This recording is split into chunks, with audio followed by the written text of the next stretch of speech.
Bonjour, dans cette troisième séance du cours blockchain. Dans cette séance, on aura un premier hands-on. Ça veut dire on aura une partie pratique pour valider les concepts qu'on a vus lors des deux premières séances. On va se connecter au réseau international Bitcoin. On va télécharger une partie de la blockchain, voir comment ça fonctionne, comment peut-on envoyer une transaction, la recevoir.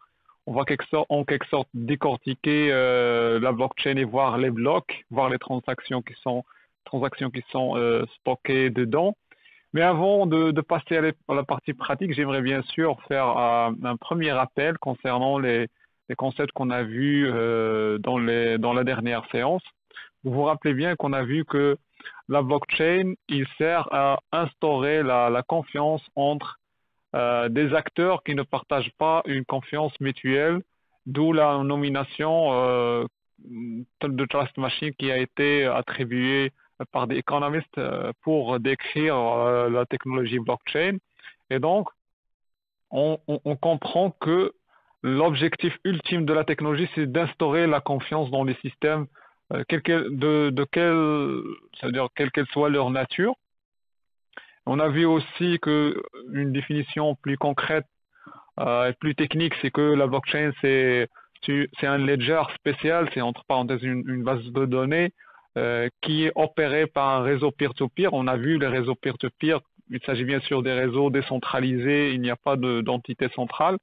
Et ce ledger-là, il est géré par un consensus. Ça veut dire l'information n'est ajoutée à ce ledger-là qu'après qu'un consensus ait lieu dans le réseau. Et on a vu aussi que le Bitcoin, c'est un type de réseau peer-to-peer dans lequel les utilisateurs ils peuvent envoyer les transactions, les avoir validées par un réseau, non pas par une entité tierce. Et bien sûr, pour se connecter à ce réseau, on utilise un software spécial, on le verra dans la partie pratique, pour effectivement envoyer la transaction, mais aussi pour synchroniser la copie de blockchain localement. On a vu aussi qu'il s'agit d'un réseau mondial, international, distribué, où on n'a pas une entité centrale, où on est atteint un niveau de distribution qui fait qu'actuellement, on ne peut pas stopper ce réseau-là, parce qu'il est tellement distribué sur le monde qu'il est difficile de l'arrêter. Et on a aussi découvert que la blockchain, c'est l'association de trois facteurs, trois éléments importants. Le premier, c'est un réseau peer-to-peer. Le deuxième, c'est un ledger.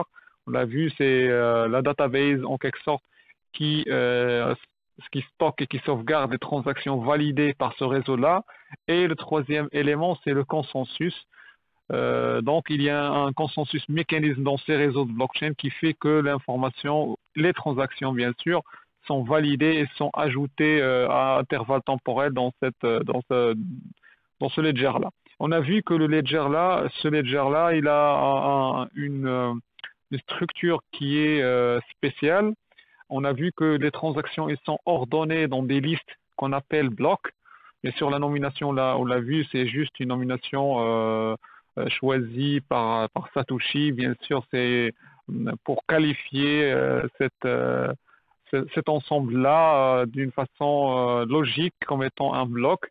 Et donc, un bloc, on l'a vu, c'est un ensemble de transactions plus un ensemble de métadata. Et ces blocs-là, bien sûr, on l'a vu, ils sont entreliés par un lien cryptographique. Donc, la formule, c'est dans un bloc donné, on met le hash du bloc précédent, mais plus précisément, on met le hash de l'entête, non pas du bloc en entier. Et donc, ce chaînage-là, primo, il nous assure l'intégrité de l'information dans la blockchain. Donc, on peut facilement voir s'il y a eu une modification de l'information. Mais aussi, ça nous permet de mettre en place une première protection contre les acteurs malhonnêtes qui veulent changer les informations, sachant que si quelqu'un change une information, en adoptant ce mécanisme-là, si on change à un niveau, au niveau d'un certain bloc, donc on doit changer tous les blocs qui viennent après. Pourquoi? Parce que si on change une information dans un bloc, son empreinte, son hash va changer et donc les hashes le nouveau hash ne sera plus compatible avec celui qui est stocké dans le bloc suivant, donc la chaîne sera cassée. Et donc, celui qui a changé l'information doit aussi changer tous les blocs qui viennent après. Et on a vu que la construction d'un bloc, c'est une opération très coûteuse et par conséquent, économiquement, c'est pas faisable pour quelqu'un qui va forger une blockchain. Il n'y a pas un incentive pour le faire. Et deuxièmement, il y a une deuxième mesure de protection, c'est que chacun dans le réseau, il dispose de sa propre copie de la blockchain avec son propre chaînage. Bien sûr, le chaînage, c'est le même partout dans le réseau. Et donc, si je reçois une blockchain qui est falsifiée ou qui a été forgée, je peux facilement voir si l'information, je peux checker, vérifier l'authenticité de la blockchain. Et même si quelqu'un, comme j'ai dit, arrive à forger une blockchain, là, le reste du réseau va la rejeter parce que il n'est pas compatible avec la version dont dispose le reste du réseau. On a vu aussi que l'opération d'envoi de réception des transactions sur une blockchain, c'est une opération très simple. Donc, on utilise un client, un software qui va signer les transactions. Il va prendre en charge toutes les opérations liées au réseau. Donc, l'utilisateur n'a qu'à envoyer une transaction vers une adresse donnée. Donc, le client va signer la transaction cryptographiquement. Le réseau, il va l'accepter et la valider. Et ensuite, la valider bien sûr en utilisant un consensus mécanisme qui nous permet de choisir un bloc qui est une liste de transactions validées à intervalles temporels. Et ce bloc-là qui a été choisi à l'issue de ce consensus mécanisme sera broadcasté et accepté par le reste du réseau. Et ainsi, la transaction va être considérée comme étant validée. On a vu aussi que le consensus mécanisme utilisé par exemple dans Bitcoin, ce qu'on appelle Proof of Work, c'est un mécanisme qui fait que on utilise la puissance de calcul pour voter, on ne vote pas par identité. On a vu pourquoi? Parce que il y a le risque de la cyberattaque. Et donc dans ce mécanisme-là, le vote est porté par la puissance de calcul, c'est-à-dire plus de puissance de calcul dont on en dispose, plus de puissance de vote on aura. Et donc l'idée c'est que on essaie de rendre l'opération de vote et de création des blocs une opération coûteuse qui consomme de l'électricité, on l'a vu pourquoi, et aussi qui nécessite un investissement initial pour mettre en place déjà l'infrastructure nécessaire. On a vu aussi que même si quelqu'un il arrive à créer un bloc, il aura une deuxième étape à passer, c'est que ce bloc-là créé doit être validé par le réseau. Et donc, si le bloc il est valide, donc le validateur aura en échange une récompense des coins nouvellement créés spécialement pour ce validateur-là. Mais dans le cas contraire, s'il crée ou forge un faux bloc, donc le réseau peut checker bien sûr le bloc en utilisant chacun sa propre copie de blockchain et donc le bloc sera rejeté et ainsi le validateur il va perdre l'investissement qu'il a fait bien sûr en matériel et l'investissement et le coût d'électricité qui a été nécessaire pour générer ce bloc-ci. Et donc on a compris pourquoi la création des blocs nécessite de l'électricité pour le générer. C'est le fait que un validateur, quand il crée un bloc dans lequel il met en place il collecte les transactions qu'il considère valides. Ensuite, une fois créé, donc il va lancer une opération pour résoudre cette simple équation. L'équation, c'est de hasher l'entête du bloc qu'il a créé et vérifier si ce hash-là généré, il est inférieur ou égal à une certaine target, à une certaine valeur. Et donc, bien sûr, c'est une opération probabilistique parce qu'on ne connaît pas le hash d'une façon déterministique. Donc, à chaque fois, on va faire un calcul de brute force et à chaque fois, on va changer une valeur dans cette entête-là du bloc. Et cette valeur qu'on appelle nonce, donc c'est juste une valeur incrémentale, donc on va l'incrémenter à chaque fois pour bien sûr arriver à résoudre cette équation-là. Et cette équation, elle sera rapidement résolue.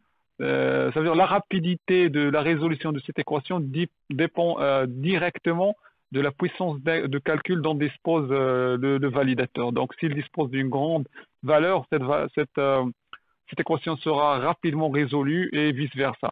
Et donc ça, c'est un mécanisme supplémentaire qui sert à vérifier que le validateur dispose vraiment du maximum de puissance de calcul dans le réseau. Ça, c'était la partie théorique qu'on a vue dans la dernière séance. Ici, on commence la deuxième partie, c'est la partie pratique, donc, dans laquelle on va découvrir, on va utiliser Bitcoin pour la première fois, se connecter au réseau. Donc, bien sûr, pour le faire, donc, on aura besoin d'un client. C'est une pièce de software, c'est un programme qu'on va utiliser pour se connecter, bien sûr, pour nous générer déjà les clés privées, etc., notre identité Bitcoin, notre adresse Bitcoin, bien sûr, mais pour aussi se connecter au réseau. Donc, Bitcoin, c'est un projet open source, donc il y a pas mal de software qu'on peut utiliser pour se connecter à Bitcoin. C'est comme le cas d'Internet, donc on a plusieurs browsers pour se connecter, on a Chrome, Mozilla, etc. C'est le même cas pour Bitcoin. Donc, nous, on va utiliser un logiciel qui est spécial, qui s'appelle Bitcoin Core. Ça. Mais bien sûr, la différence entre les clients, c'est que chacun il a des nécessités. Si Bitcoin Core. Donc ça, c'est le client qu'on va utiliser principalement pour le reste de ce cours-là, de ce cours-ci et des séances qui vont venir à l'avenir. Mais j'aimerais bien sûr partager avec vous d'autres clients qui seront plus faciles à utiliser. On verra aussi Electrum, c'est un client, ce qu'on appelle des SPV Wallet. Donc pour se connecter à Bitcoin, on a trois options. La première option, c'est d'utiliser un NSPV wallet, ça veut dire un wallet léger, ou light client, qui n'héberge pas, qui ne nécessite pas de télécharger la totalité de la blockchain, mais plutôt la blockchain, elle est téléchargée sur un serveur offert par le service provider de ce service. Par exemple, dans le cas d'Electrum, c'est les gens d'Electrum qui téléchargent la blockchain chez eux, mais vous allez juste faire les opérations nécessaires et agir sur ce serveur-là. C'est comme un client-serveur. Bien sûr, c'est un schéma moins sécurisé parce qu'on doit faire confiance à ce serveur-là et aux informations qui sont stockées sur ce serveur-là. Mais c'est un modèle qui peut être utilisé par les gens qui ne veulent pas télécharger de gros volumes de données ou utiliser par exemple un mobile, etc. Donc, Electrum, ça, c'est la première alternative, c'est les SPV Wallet. La deuxième alternative, c'est une alternative moins sécurisée que celle d'avant. C'est d'utiliser un wallet créé en ligne. Il y a des sites web auxquels on peut accéder et créer un compte ou un wallet, ce qu'on appelle nous un wallet en blockchain, un wallet Bitcoin. Et ça, l'opération, c'est comme créer un compte mail sur Gmail. Donc, vous rendez juste sur l'un de ces service providers. L'un des plus connus, c'est Coinbase, sur lequel on peut créer un compte. Et le troisième, bien sûr, la troisième option, c'est la troisième que nous allons adopter, c'est l'option d'utiliser Bitcoin Core parce qu'il télécharge la totalité de la blockchain. Et c'est pourquoi, bien sûr, c'est pour mieux comprendre le fonctionnement et bien sûr découvrir la structure de la blockchain, comment ça fonctionne, etc., etc. Donc, comme on l'a vu, la première option, c'est d'utiliser un wallet, ce qu'on appelle un SPV wallet ou plutôt un light wallet. Donc, le plus fameux pour Bitcoin, c'est Electrum. Donc, vous pouvez télécharger sur le site officiel electrum.org, dans lequel vous allez trouver la version correspondante à votre système d'exploitation. Dans mon cas, je l'ai installé sur Windows 10. Donc, vous le téléchargez. Donc, ici, vous allez définir votre wallet et un mot de passe. Donc, automatiquement, on se connecte. Donc, ici, on est connecté. Ça nous indique qu'on est connecté au réseau Bitcoin. Donc, on aura ici les nœuds, ou plutôt les serveurs auxquels on est connecté. Ces serveurs-là, c'est les serveurs qui hébergent la blockchain. On l'a vu dans le schéma ici, SPV Wallet. Donc, ça se connecte pas directement avec le réseau Bitcoin, mais plutôt avec des serveurs. C'est des serveurs là qui jouent le rôle d'intermédiaire. Et donc, dans ce cas-ci, on aura bien sûr un wallet qui ne va pas télécharger la blockchain. Donc ici, j'ai des informations réseau, des informations liées à ma clé privée, etc., etc. Mais comme vous remarquez, je peux commencer à utiliser bien sûr le service Bitcoin sans avoir le besoin de télécharger la blockchain. Le blockchain Bitcoin, actuellement, je crois que c'est à peu près 300 et quelques gigas. C'est quelque chose quand même de lourd. Mais ce modèle-là, il me permet d'utiliser le cas d'utiliser par exemple Bitcoin sans avoir bien sûr à télécharger la blockchain, et je peux rapidement commencer à envoyer, à recevoir bien sûr les Bitcoins. Mais comme j'ai dit, c'est un système moins sécurisé que le deuxième modèle dont on utilise la totalité de la blockchain, parce qu'on a compris que le jeu dans ces modèles-là, dans ce problème-là de blockchain, c'est la confiance. C'est que la confiance, c'est le facteur majeur dans ces systèmes-là. Donc, on ne doit pas faire confiance à des parties tiers, mais il arrive des fois que on peut déléguer la confiance à des parties tiers pour faciliter l'usage aux utilisateurs, etc. Donc ça, c'est Electrum, c'est, comme j'ai dit, la deuxième option qui est plus facile. Bien sûr, Coinbase, comme j'ai dit, c'est le problème, c'est que je crois que Coinbase n'est pas normalement n'est pas autorisé au Maroc. Par exemple, voici mon compte, je peux me connecter, vous acceptez les termes, vous allez fournir des informations, etc. Mais le problème, c'est que vous devez vous identifier. C'est pas comme le cas d'Electrum, au moins, je suis anonyme, mais là, je suis quand même. La troisième option, c'est d'utiliser, comme j'ai dit, un client qui va plutôt synchroniser la totalité de la blockchain. Donc, on va utiliser le plus fameux, c'est Bitcoin Core. C'est la majorité des nœuds dans le réseau Bitcoin utilisent ce client-là, Bitcoin Core. Vous pouvez le télécharger sur leur site officiel, bitcoin.org. Une fois téléchargé, donc vous pouvez le lancer. Donc, vous pouvez l'installer, définir bien sûr les informations nécessaires. Bien sûr, il ne demande pas d'informations personnelles, mais c'est plutôt des informations liées à la configuration, précisément pour la génération des clés. Donc, c'est très simple à installer. Moi, je l'ai déjà installé sur ma machine, donc je ne vais pas refaire l'opération, mais plutôt, je vais passer à ce qui est plus important, c'est quand vous voyez ici, moi, je suis en train de synchroniser la blockchain. Donc, je suis en train de synchroniser l'historique passé, parce qu'on sait que la blockchain elle a commencé en 2009, donc elle est en train de valider tout, de télécharger tous les blocs de la blockchain qui sont manquants, parce que actuellement mon ordinateur il est vierge, donc il n'a pas la copie de la blockchain. Donc ici il m'indique le progrès, donc j'ai besoin bien sûr de 9 jours vu ma connexion.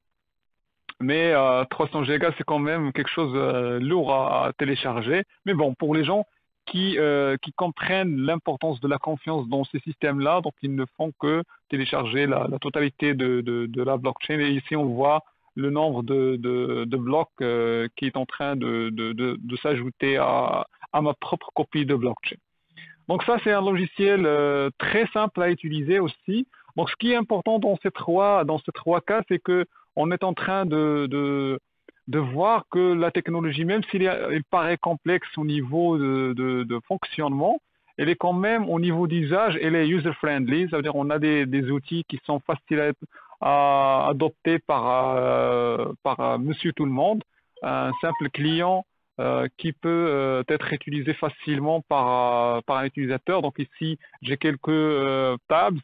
J'ai une information qui m'indique les bitcoins que je viens de recevoir ou celles que je viens d'envoyer. Ici, dans cette image, on a vu normalement un exemple. Ce monsieur-là, il a envoyé quelques bitcoins, il a reçu quelques-uns. Ici, je viens d'installer les choses, donc j'ai pas fait d'opération. Donc ici, je peux envoyer ou demander des bitcoins bien sûr, des autres.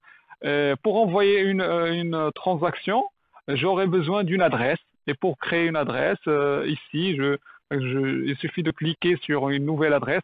Bien sûr, ça, c'est mon adresse, c'est l'adresse de réception. Donc, je peux générer un nombre infini d'adresses.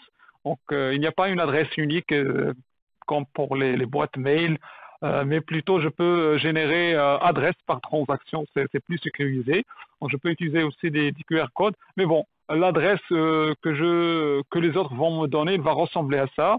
Ou mon propre adresse, vous l'avez vu, elle est une adresse, il s'agit d'une chaîne de caractères qui n'a pas de signification, donc on ne trouve pas des noms, un service provider, c'est pas comme un mail, vous allez trouver le nom, par exemple, prénom, serviceprovider.com. Non, il n'y a pas d'information dans cette adresse, et ça veut dire que le système, il est presque anonyme, donc personne ne peut connaître qui est la personne derrière, mais on peut bien sûr voir les transactions dont dispose cette personne. Par exemple, pour le faire, il suffit d'aller sur ce qu'on appelle un explorateur de blockchain. Voici ici un explorateur très connu qu'on appelle blockchain.com. Donc c'est l'un des premiers explorateurs de blockchain qui existe sur Internet. Un explorateur, c'est quoi? C'est comme un moteur de chercher explorer la blockchain pour vous remonter les informations liées à cette adresse. Par exemple, dans ce cas, j'ai 0 Bitcoin, va me retourner 0 Bitcoin. Donc, j'ai pas de Bitcoins à ma disposition, lié bien sûr à cette adresse. Bien sûr, 00, voici l'adresse. Mais vous n'allez pas trouver que c'est Monsieur Blaise Baza qui est derrière donc personne ne connaît qui est derrière cette adresse, bien sûr. Donc, je reste anonyme.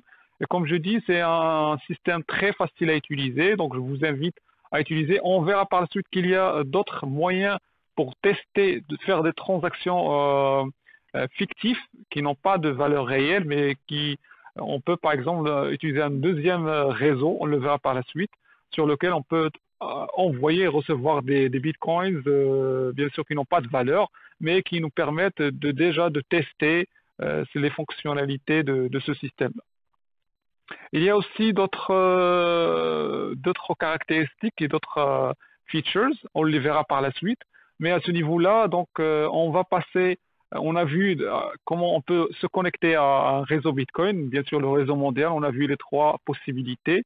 Il y a une quatrième, mais j'ai pas les moyens pour la montrer, c'est plutôt d'utiliser des moyens hardware pour stocker les clés privées et l'utiliser comme un backup pour se connecter au réseau mondial. Bon, ça, cette option, on la verra à un moment donné. Mais à ce niveau-là, on a vu les trois solutions software qui nous permettent de se connecter au réseau Bitcoin et de gérer nos clés privées, notre identité cryptographique et nos adresses. Et on verra dans un moment comment la blockchain elle est stockée sur notre ordinateur et où sont les blocs, où sont les transactions. Donc, on va voir la structure de la blockchain. Vu que j'utilise, comme j'ai dit tout à l'heure, Bitcoin Core pour se connecter au réseau Bitcoin, donc qui est entre parenthèses, j'ai oublié de mentionner que c'est un projet open source, donc on peut accéder au source code qui est en C++. Donc on peut compiler au lieu de télécharger l'exécutable. Bien sûr, on peut, au lieu de télécharger l'exécutable, compiler le source code et lancer le client. Bien sûr, un client, comme j'ai dit, c'est l'implémentation du protocole Bitcoin. C'est lui qui prend en charge toutes les opérations nécessaires pour se connecter et pour synchroniser la blockchain, valider les transactions, faire le minage, etc. Toutes les opérations sont normalement performées par ce client-là. Et donc, on peut bien sûr ne pas faire confiance à Bitcoin.org, à leur site web. Donc, je ne sais pas, quelqu'un peut me dire, oui, quelqu'un peut hacker ce serveur-là et mettre une copie de Bitcoin qui est malicieuse. Et donc, on peut lui répondre que le projet, c'est un projet open source. Donc, on peut, si on veut un niveau de sécurité maximum, un niveau de sécurité maximal. Donc, on peut aller sur le repository de Bitcoin et télécharger le code source et le compiler, avoir le client qui tourne.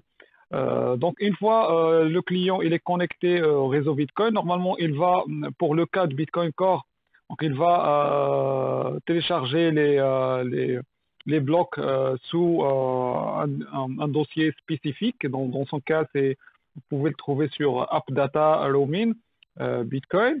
Ça, si vous aurez normalement lors de l'installation la possibilité d'indiquer où synchroniser la blockchain. Mais sinon, ça, c'est la destination par défaut utilisée par Bitcoin Core pour synchroniser la blockchain. Donc ici, on aura un ensemble de fichiers et de dossiers donc, qui sont nécessaires pour le fonctionnement de notre client, bien sûr. On a ici les peers, ça veut dire les informations liées aux autres nœuds auxquels on est connecté. On a Mempool, c'est un espace dans lequel on va mettre les transactions qui ne sont pas encore traitées, bien sûr, si on veut jouer le rôle d'un validateur. On a Banlist, les listes des peers qu'on va bannir vu leur comportement malicieux ou suspicieux. Bien sûr, c'est pas nous qui va le faire, mais non, normalement, c'est le protocole, il est configuré d'une façon qui va bien sûr faire appel à ces documents-là pour fonctionner. Mais là, je suis en train de présenter à quoi servent ces fichiers-là. Les dossiers, ici, c'est le wallet. Normalement, le wallet, c'est c'est en quelque sorte un espace ou un compte qui est géré par le client pour bien sûr envoyer, recevoir les transactions. On trouve un fichier qui s'appelle ici wallet.dat. C'est un fichier dans lequel il y a la clé privée que j'utilise normalement pour envoyer les transactions. Normalement, je dois signer les transactions et les envoyer. Donc ici, le client, normalement, il génère une clé privée et il la stocke dans ce fichier-là, mais il la stocke dans un format, bien sûr, crypté. Si on l'ouvre, on ne va rien lire. Donc, c'est bien sûr, c'est crypté. Et le cryptage, il passe, bien sûr, via l'usage d'un mot de passe qui a été défini lors de l'installation de Bitcoin Core. Et ce qui est intéressant, c'est que si on prend ce fichier-là et je l'installe sur n'importe quelle machine, donc je peux me reconnecter à ma wallet. Ça veut dire, si dans le cas, par exemple, d'un compte mail, je veux ouvrir un compte mail sur une autre machine, donc, je dois fournir mon mail et mon mot de passe pour me connecter encore une fois. Dans le cas de Bitcoin, pour ouvrir ma wallet sur une autre machine, donc je n'ai qu'à porter ce fichier, ce petit fichier-là et le copier sur l'autre machine. Et donc, je vais lancer le même client. Il va automatiquement détecter mes clés et commencer à faire les opérations en mon nom. Aussi, ça, on le verra par la suite, les testnets et les chain state, on les verra dans un autre TP, mais actuellement, nous, on s'intéressera à cette partie bloc et à la partie wallet. On a compris, wallet, c'est les clés privées, nos propres clés privées, avec quelques fichiers de log, etc. Donc, des choses qui ne sont pas très nécessaires à savoir. Et bien sûr, bloc, vous l'avez deviné, c'est ici qu'on met tous les blocs de la blockchain. Et rappelez-vous que je disais toujours que normalement, on n'utilise pas le terme database. Pourquoi? Parce qu'on utilise un stockage en fichier RAW. On va ouvrir bien sûr un de ces fichiers-là et voir le contenu. Mais chacun de ces fichiers-là, c'est pas un bloc, mais c'est un ensemble de blocs. Donc, chaque fichier, il comporte un ensemble de blocs. Vous voyez qu'ils ont à peu près une taille égale, mais chacun il va comporter 10, 100, 30, je ne sais pas le nombre défini par le protocole par fichier. Mais bon, on le verra par la suite. Chaque fichier comporte un ensemble de blocs. Et c'est ces ensembles de blocs-là, c'est exactement ça la blockchain. Et donc, bien sûr, ça, c'est les fichiers blocs. Ça, c'est des informations liées au bloc, bien sûr, stockées sur notre machine. Mais c'est exactement ça, la blockchain qui est synchronisée au niveau local. Et c'est exactement les mêmes fichiers qu'on va trouver chez les autres. Donc, si jamais j'ai la copie qui est synchronisée et stockée sur mon ordinateur, je peux qu'à la copier et la mettre sur un autre ordinateur pour qu'il rejoigne la blockchain Bitcoin. Donc, c'est à peu près la même chose.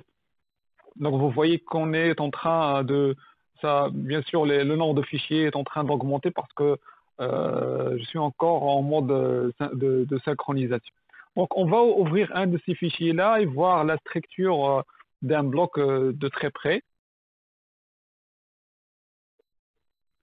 Donc, pour ouvrir et lire le contenu d'un bloc ou le fichier qu'on a vu tout à l'heure qui rassemble un ensemble de blocs, donc on va utiliser un éditeur hexadécimal. Je vais utiliser un logiciel qui s'appelle HXD, donc vous pouvez télécharger sur le site officiel.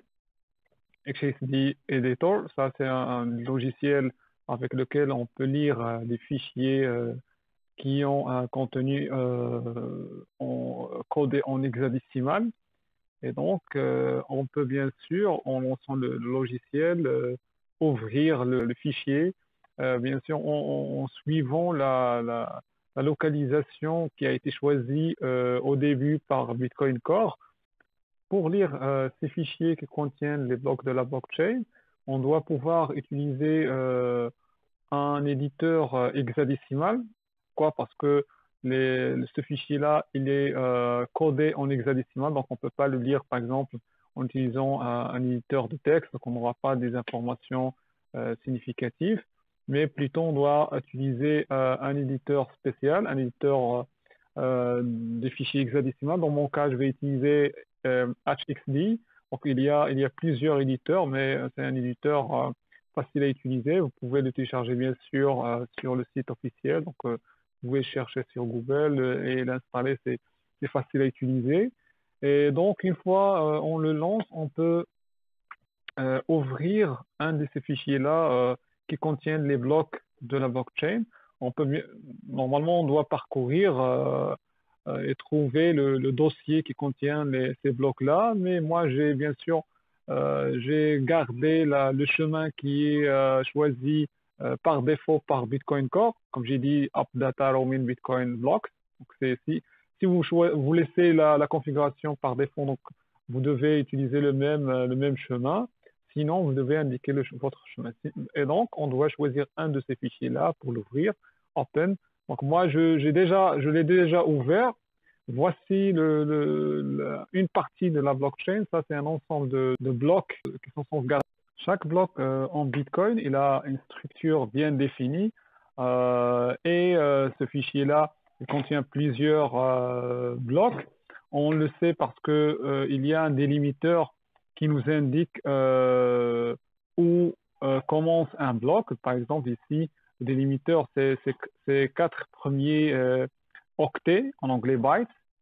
Donc, je peux facilement faire une recherche sur le document pour détecter tous les blocs qui existent. La structure du bloc, elle est définie, comme j'ai dit, par le protocole. Voici la structure d'un seul bloc. Donc, on peut voir les différents paramètres qui sont inscrits dans un seul bloc. Donc, par exemple, les 4 premières bytes, bien sûr, on parle en hexadécimal. Donc, chaque 2 lettres, il constitue un seul byte, un seul octet. Et donc, par exemple, les 4 premières bytes, ils représentent ce qu'on appelle un magic number, ou plutôt un délimiteur. Directement après, on trouve le block size, les 4 bytes qui indiquent la taille du bloc en entier, en mégabytes. On a aussi un champ version, un champ previous block hash. Ça, c'est un champ très important si vous vous rappelez bien. Donc, on dit que les blocs sont interconnectés via un hash. Donc, on doit trouver ici le hash du bloc précédent. Mais si si vous réfléchissez bien, là, on est en train de parler du premier bloc. Et donc, ça, c'est exactement le premier bloc qui a été créé par M. Satoshi Nakamoto, le créateur de Bitcoin. Et donc, normalement, ici, ça, c'est exactement le hash du bloc précédent, on va trouver qu'il y a juste des zéros.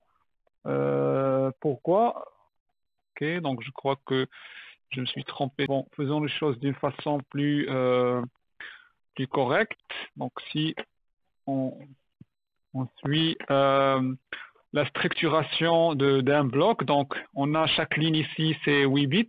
Donc on va rendre les choses semblables. Dans chaque ligne, on a 8 bits. Donc la première ligne, c'est magic number et block size. Deuxième ligne contient version et previous hash.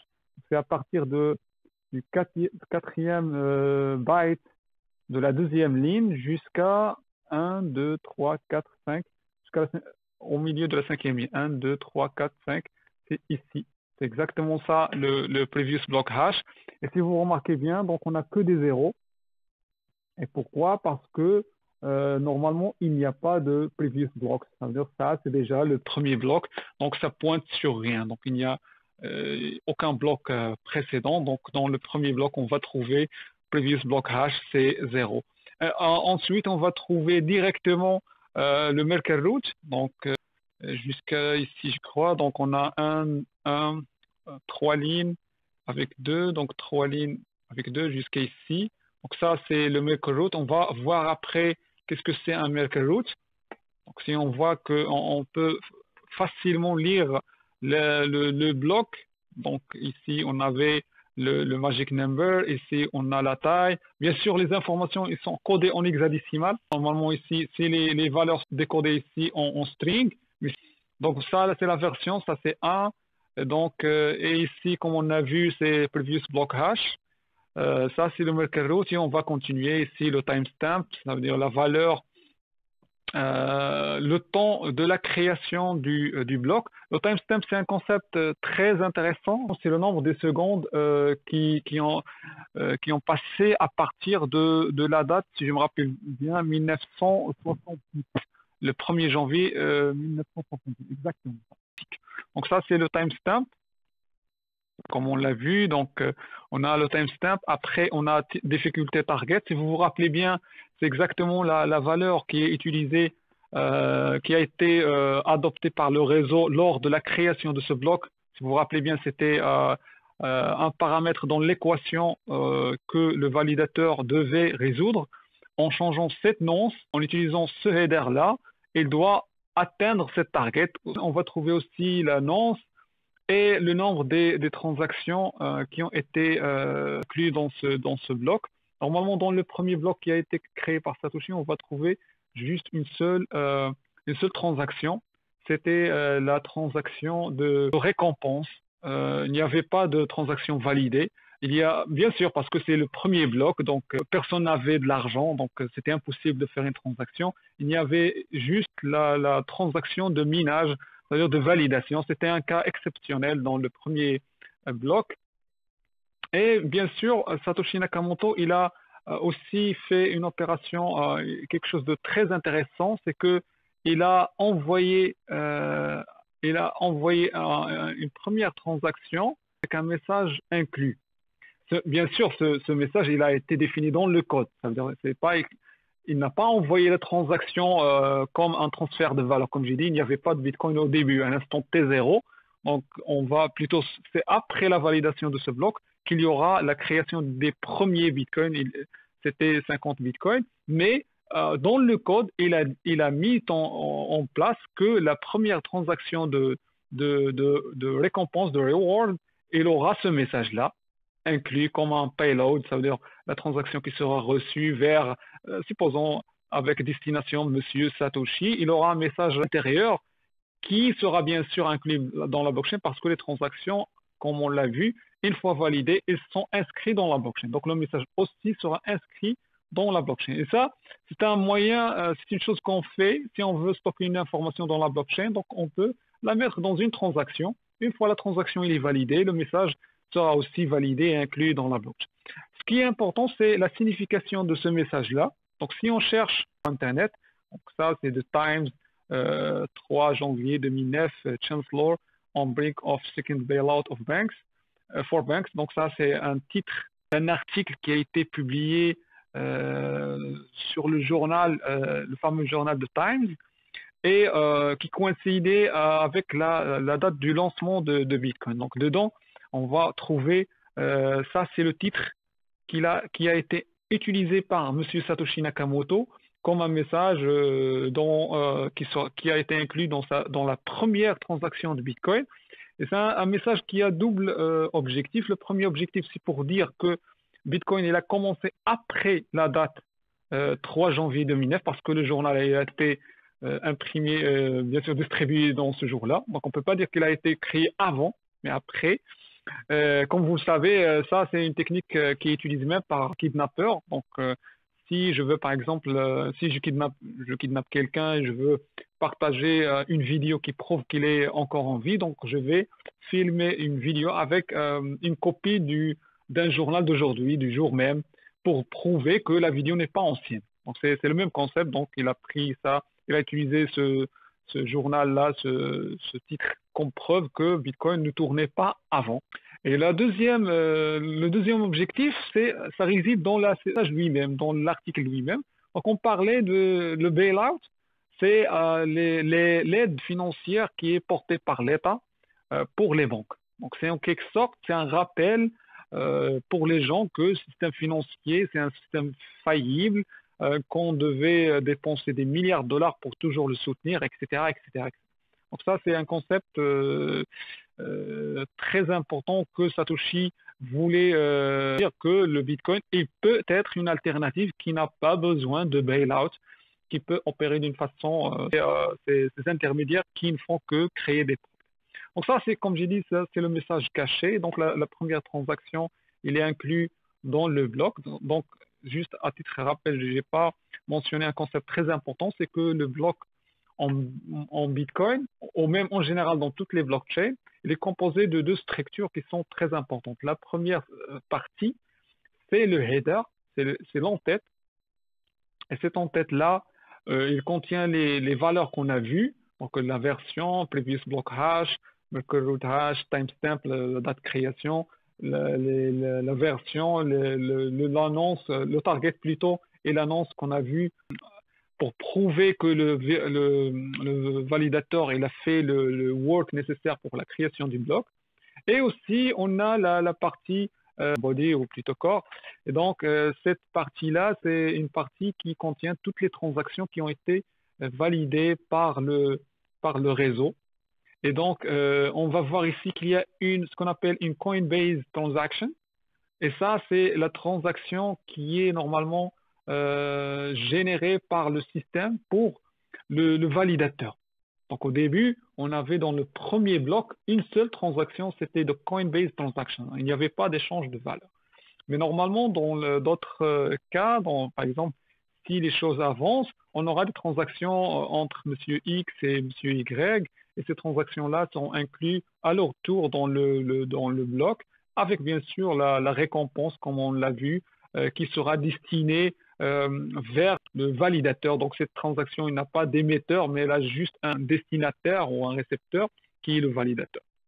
Pour vous simplifier la visibilité et pour rendre ces deux structures identiques et visuellement bien sûr, donc on va colorer en utilisant presque les mêmes couleurs ce premier, bien sûr, ce Genesis block, c'est ça le terme qu'on utilise normalement pour décrire le premier bloc, c'est le Genesis block. Donc on va prendre les 4 premiers bytes, on va les colorer en utilisant couleurs très proches. Donc on va prendre ces 4 premiers là, donc c'est Magic Number. Donc on aura un block size à peu près ici, ça c'est 4. On aura aussi bien sûr la version, on va la voir ici. Ok, donc ça c'est les 4 de la version. Bon, j'ai choisi presque la même couleur. Donc je vais prendre le vert pour faire la previous block hash. Donc c'est 4 lignes. Donc ça c'est, on va commencer ici. Ok, donc 1, c'est deuxième ligne, ça c'est troisième ligne. On va s'arrêter ici, au milieu, si j'ai bien fait le calcul. Donc non, normalement on va s'arrêter plutôt ici, dans la quatrième ligne. Ça c'est Là, le previous block hash, bien sûr, on n'a que des zéros. Pourquoi on l'a compris tout à l'heure? Parce qu'il n'y a pas de valeur précédente. La même chose on va faire pour le maker root. Ça, c'est la première ligne. Ok, première ligne, deuxième ligne, troisième ligne. Ok, et demi de la quatrième. Jusqu'ici. 3, plutôt jusqu'ici. Ça, c'est le maker root. On expliquera dans un instant, qu'est-ce que ça veut dire le make route? Ça, c'est un concept très important à connaître, mais on voulait bien sûr avoir, comme j'ai dit, une visibilité visuelle. Donc, deux, trois, bien sûr, demi-demi-ligne. Après, on va colorer le timestamp, donc on va utiliser une couleur un peu différente. Là, voici le timestamp, donc ces 4 bytes-là. OK. Donc, on peut prendre ces bytes-là, les décoder et voir quel est le timestamp exact. On aura à peu près la date qui a été indiquée par Satoshi Nakamoto, c'est correct. On prendra aussi difficulté target, donc c'est 4 bytes. Donc, voici 4 bytes. Bien sûr, normalement, ces 4 bytes, on n'utilise pas la target en totalité parce que c'est 250 bits, donc ça va 256 bits, donc ça va prendre beaucoup d'espace. On utilise plutôt un format compact pour calculer la target. Comme j'ai dit l'autre fois, le target, normalement, il a un certain nombre de zéros, il a beaucoup de zéros. Donc, pour gagner en espace, on élimine ces zéros, bien sûr, en utilisant un formula bien défini par le protocole. Par exemple, ici, je vais donner un exemple.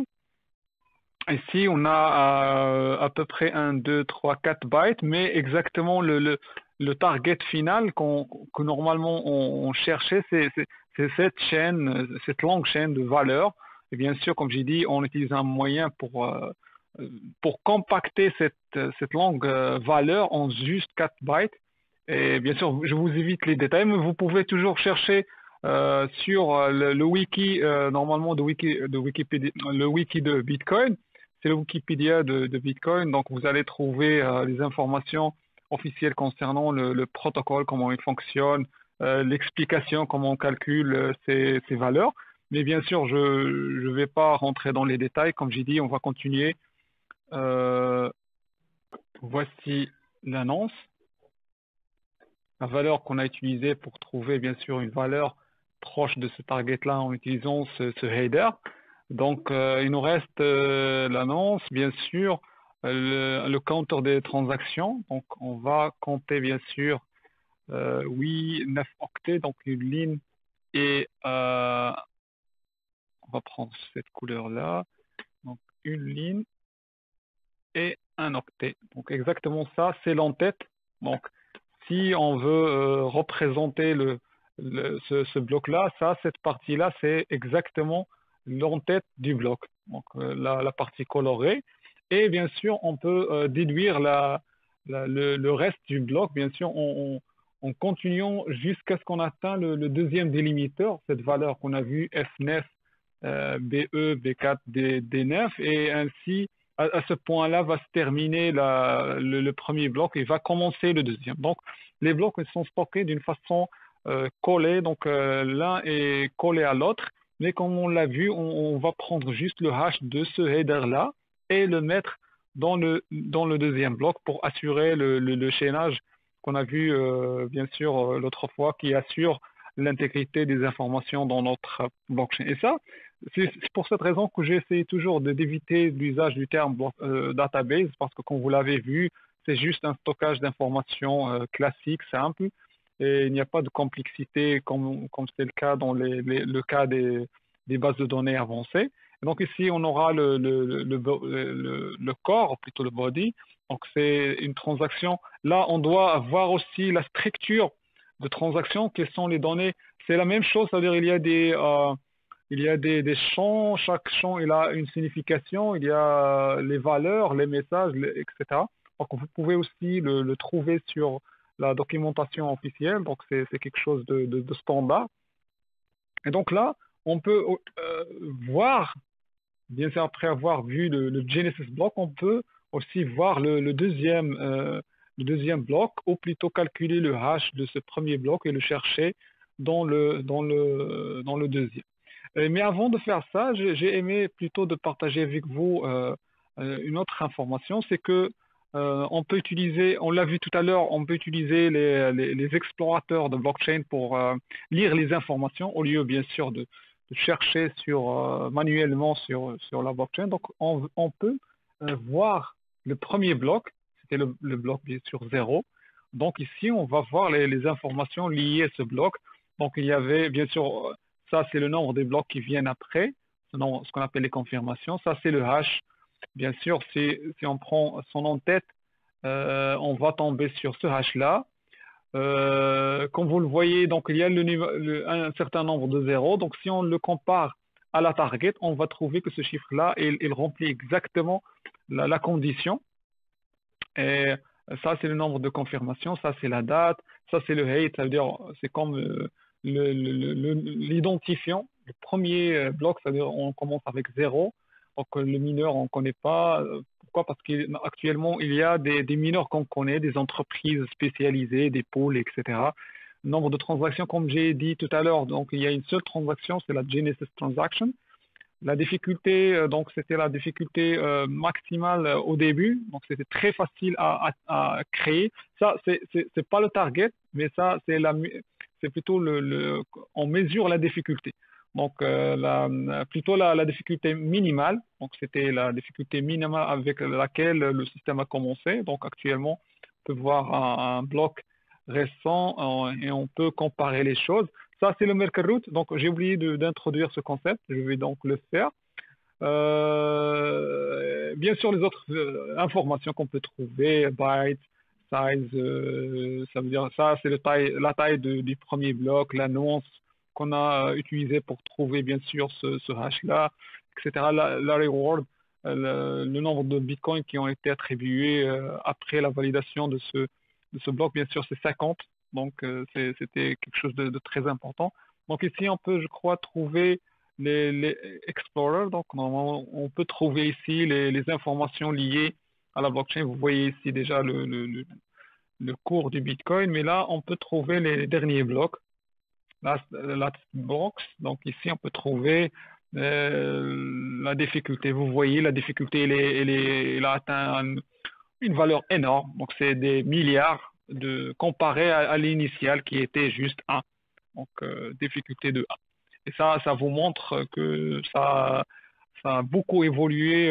Ça est devenu très difficile de générer les bitcoins comparé à la situation initiale. Donc, on va continuer un petit tour sur ce explorateur qui est plus facile à utiliser. Donc là, on aura la Coinbase, la transaction. Vous pouvez lire ici Coinbase, Newly Generated Coins. Comme on l'a vu, ça, c'est les transactions normalement dans le bloc. Donc, par exemple, dans ce récent-là, on va trouver beaucoup de transactions. Vous pouvez trouver ici, je sais pas, c'est des centaines ou des milliers. On aura beaucoup de transactions. Mais dans le premier, on avait juste la Coinbase, la transaction de récompense. Et là, on trouve une adresse. Ça, c'est l'adresse de Monsieur Satoshi Nakamoto. Donc nous, on connaît qui est la personne parce que c'est le créateur. C'est juste une déduction, mais on trouve nulle part que c'est Monsieur Satoshi. Ce qui est important, on va trouver beaucoup de transactions.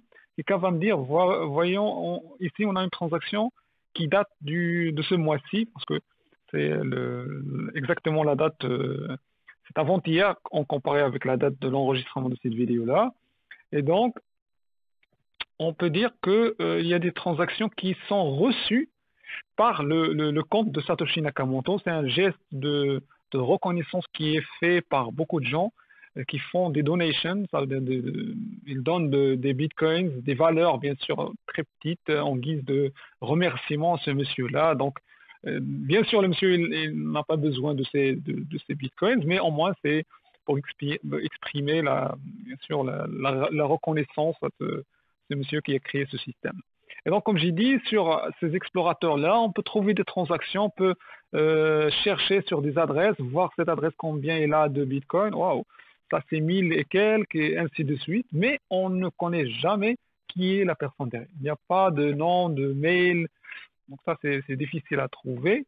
Mais on peut, ça c'est la transparence dont je parlais dans un cours précédent, c'est que cette transparence, c'est l'une des fondements de la confiance que les gens ont dans le système. Donc ça veut dire l'information est accessible par tout le monde, personne ne peut changer, on peut voir tout ce qui se passe dans le système.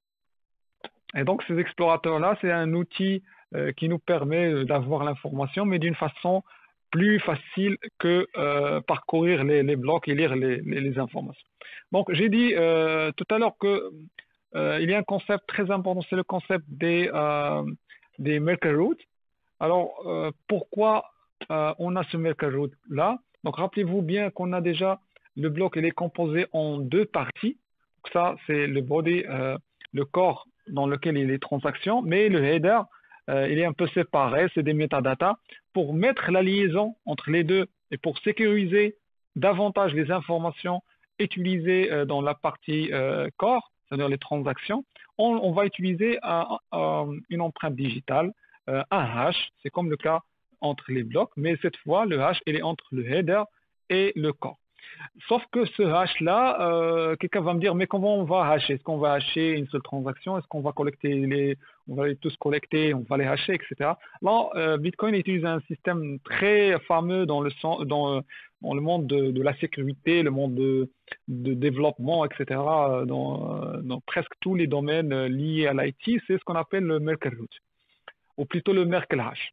Merkle Root, c'est quoi? On a un ensemble de données, donc on veut protéger ou plutôt assurer l'intégrité. Donc, qu'est-ce qu'on va faire? On va construire un arbre et chaque deux entités, par exemple dans ce cas on parle des transactions, on va hasher chaque entité séparément et on va ensuite prendre leur hash et les hasher à leur tour pour construire un arbre et refaire l'opération jusqu'à on atteint un hash unique final, ce qu'on appelle le root hash, plutôt le Merkle root.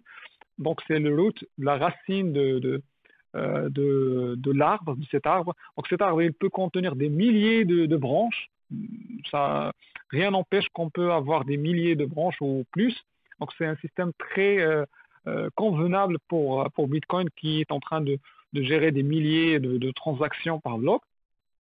Et donc, notre importance, c'est que ça nous permet de réduire le volume d'informations nécessaires pour faire la vérification. Donc, si je veux vérifier cette information, j'aurai besoin juste de cette racine-là qui aura sous elle des milliers de branches et des hashes liés à ma branche. Donc, j'aurai besoin de ce hash-là, de ce hash-là et de ce hash-là pour refaire le calcul et comparer est-ce qu'il y a eu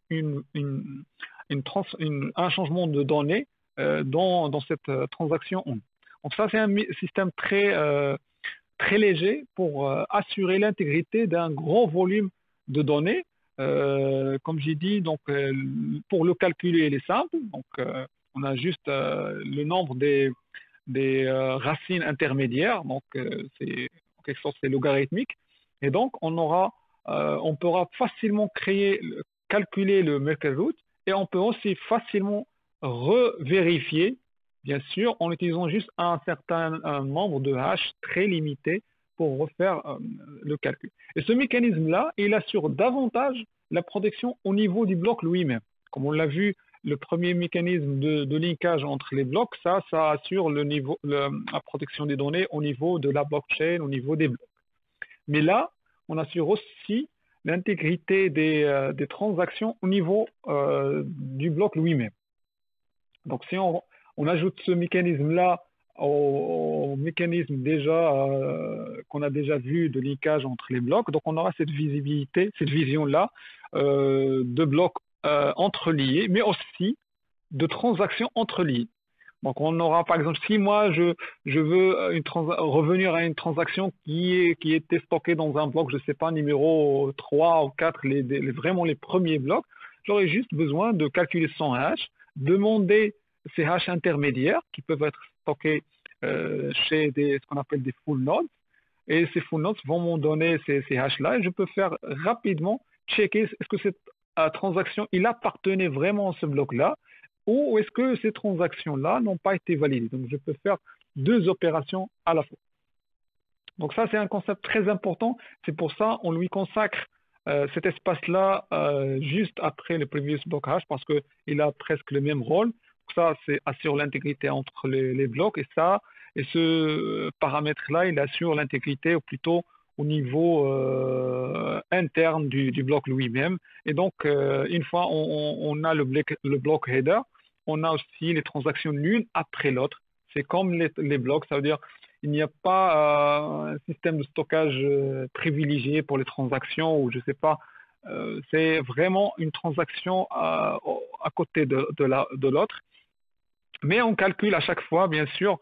Cette opération, normalement, elle est faite par le validateur. Parce que, comme on l'a dit, le validateur, c'est lui qui construit le bloc, c'est lui qui va remplir ces informations, mais il va juste changer cette nonce-là jusqu'à ce qu'il, bien sûr, remplit la condition qui dit que ce nouveau bloc avec cette nouvelle nonce, bien sûr, doit être inférieur ou égal à cette difficulté target. Et si vous vous rappelez bien, on a vu que dans un slide précédent que le réseau, bien sûr, les autres acteurs dans le réseau, quand ils reçoivent le bloc, ils vont revérifier que le monsieur il a vraiment rempli la condition. Comment on le fait? Bien sûr, c'est très simple. Ils vont refaire le calcul, ils vont juste hasher ce header-là, bien sûr avec l'annonce dedans, et ils vont la comparer avec le difficulty target. Est-ce que ça remplit la condition ou non? Si ça remplit la condition, ils vont passer aux transactions dedans et voir est-ce qu'elles sont correctes ou non. S'ils ne remplissent pas la condition, donc il sera rejeté d'office et donc le monsieur, comme on l'a vu, il va perdre son investissement. Un autre point qui est très important, qui a une liaison directe avec l'encodage des données sur les blocs utilisés par Bitcoin pour stocker ces blocs, c'est que on utilise ce qu'on appelle Little Endian. C'est plutôt un système pour représenter les valeurs. Ce système-là, qu'est-ce qu'il fait? Pour un nombre donné, par exemple une valeur donnée, il va prendre les entités avec faible poids et les mettre au début et prendre les valeurs avec grand poids et les mettre à la fin. Par exemple, si on veut représenter, je ne sais pas, par exemple, un nombre donné, disons par exemple 135, en Little Endian, normalement, ça va être représenté en utilisant 5, 3, 1. Bien sûr, ça a beaucoup Il y a des raisons derrière, c'est des raisons de performance pour utiliser toujours le chiffre avec le faible poids au début. Ça a une liaison directe avec la façon dont on calcule les valeurs dans les ordinateurs, normalement. Mais bon, on ne va pas rentrer dans les détails. Donc, Bitcoin utilise ce système Little Endian pour effectivement stocker les informations. Pourquoi je dis ça? Parce que quelqu'un va me dire, ou plutôt va tenter de calculer le hash de ce premier bloc-là qu'on l'a vu. Et donc, il ne va pas trouver la valeur exacte, ou plutôt la valeur qui a été utilisée dans le deuxième bloc. Donc, ça va lui poser problème. Ou plutôt même, sans calculer les choses, il va me dire, je me suis rendu, par exemple, dans l'explorateur, j'ai pris, par exemple, cette valeur-là, je l'ai cherché sur, par exemple, l'éditeur, je ne l'ai pas trouvé ce hash-là. Donc, il y a quelque chose qui cloche. Donc, en expliquant le fait que Bitcoin il utilise ce système de Little Endian, parce que normalement il y a deux, il y a Big Endian System et le Little Endian System. Donc je vous invite à le lire, à découvrir ce concept sur Wikipédia. C'est un concept normalement qu'on utilise dans plusieurs secteurs, donc c'est quelque chose qui doit être qu'un ingénieur doit connaître. Et donc pour stocker ce hash-là, par exemple, j'ai pris le même hash. On doit renverser, comme j'ai dit, les valeurs. Donc, on va prendre le byte avec faible poids. C'est comme dans le système digital. Donc, le chiffre avec faible poids, on va le mettre en premier. On va prendre le deuxième byte avec deuxième faible poids. On va le mettre en deuxième, etc., etc. On va faire. Et donc, si on calcule, par exemple, ça, c'est exactement comme j'ai dit, le hash du premier bloc. Ça, c'est sa représentation en Little Endian. Et donc, si on cherche, par exemple, pour le deuxième bloc, comme j'ai dit, on utilise toujours ce délimiteur. En utilisant ce délimiteur, donc voici le deuxième bloc. Comme on l'a vu tout à l'heure, donc on calcule 4, 8, donc ça sera en utilisant toujours ce schéma-là qui nous facilite la chose. Donc en prenant 12 bytes, on va trouver le hash. Normalement, ça doit être quelque part, voici 8. Donc on va ajouter 4. Ok, donc ça doit être quelque part ici. Donc la valeur, pour simplifier la chose, 6F. Donc rapidement, 6F. Donc j'ai ici 4. Ça, c'est les deuxièmes 4. Et le voici. Donc c'est ça exactement le hash du bloc précédent. Donc ça se termine avec quelques zéros, voici. Et donc ça, 6F, E2, 8C. Bien sûr, c'est une représentation hexadécimale, c'est quelque chose bien sûr de basique. Et donc voici le hash du bloc précédent. Donc c'est exactement ça. Si on prend le bloc précédent, on hash son en-tête, donc on va trouver cette valeur et on l'a stocké dans le bloc suivant. Donc on a respecté la règle. Et donc comme vous le voyez, donc il n'y a pas de complexité, c'est vraiment très simple. On utilise un bloc, on colle le deuxième, on va hasher le premier, on va mettre le hash bien sûr dans le deuxième, dans la case exacte qu'on a définie par le protocole. Un deuxième souci, quelqu'un va me dire, par exemple pris l'entête, je sais pas, l'entête du premier bloc, et je l'ai haché sur, je sais pas, par exemple, un hash. Bon, on va faire la chose d'une façon pratique. 1, 2, 3, 4, 5, 6. Je vais faire ce 1, 2, 3, 4, 6 ici. Donc 4, 8, ok, 12 lignes, 13 lignes, ok, avec un byte. Donc, si on fait le 2, 4, 8, ok, 12, un byte. Donc on va s'arrêter ici. Donc si je copie ces informations-là, je cherche par exemple un système de hash en ligne, par exemple déjà on utilise SHA-256, donc on ne va pas trouver le même hash. Donc ça, pourquoi c'est lié au problème que j'ai dit de Little Endian. Normalement, Bitcoin, il hash le bloc avant de le représenter ici. Okay, donc il va le hasher, ou plutôt, qu'est-ce qu'il fait? Quand il voudra ajouter le hash du premier bloc dans le deuxième, donc il va le décoder, bien sûr, éviter le problème du Little Endian, pour trouver les valeurs initiales et donc les hacher et les mettre en Little Endian dans le deuxième. Et pour bien sûr rendre la chose, plutôt pour vérifier cette question de calcul du hash, donc je ne vais pas aussi rentrer dans les détails comment on le calcule précisément, mais là il y a un bout de code simple, très très simple, on C#, on peut le traduire en n'importe quel langage, donc c'est quelque chose de très basique.